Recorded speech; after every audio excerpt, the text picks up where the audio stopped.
வணக்கம். இன்னைக்கு நம்ம மார்னிங் பிரேக்ஃபாஸ்ட் தான் பார்க்க போறோம். பிரேக்ஃபாஸ்ட்டுக்கு காலையில பூரி பண்ணியிருந்தேன். அது கூடவே வந்து உருளைக்கிழங்கு மசாலா பண்ணியிருந்தோம். பூரி எப்படி செய்றதுன்னா, முதல்ல வந்து சப்பாத்திக்கு மாவு பிசையிற மாதிரி பிசையாம, அத விட கொஞ்சம் இறுக்கமா பிசைஞ்சோம்னா, பூரி வந்து இந்த மாரி நல்லா புசு புசுன்னு வரும்.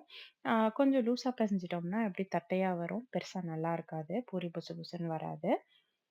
அதுக்கப்புறம் உருளைக்கிழங்கு மசாலாக்கு எண்ணெய் ஊத்தி, கடுகு போட்டு, கடலைப்பருப்பு போட்டு, சோம்பு போடணும். கண்டிப்பா சோம்பு போடணும்.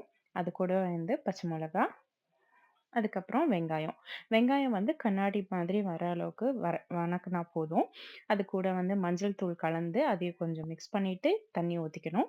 தண்ணி ஊத்தி இந்த வெங்காயம் வந்து தண்ணீல வந்து நல்லா வேகணும். அதுக்கப்புறம் கடைசியா உருளைக்கிழங்க மசிச்சு, இது கூடவே வந்து கொஞ்சமா உப்பு போட்டு நல்லா மிக்ஸ் பண்ணிட்டு, இறக்கும்போது கடைசியா கொத்தமல்லி இலைய போட்டு இறக்கிட்டோம்னா, நம்மளோட உருளைக்கிழங்கு மசாலா ரெடி.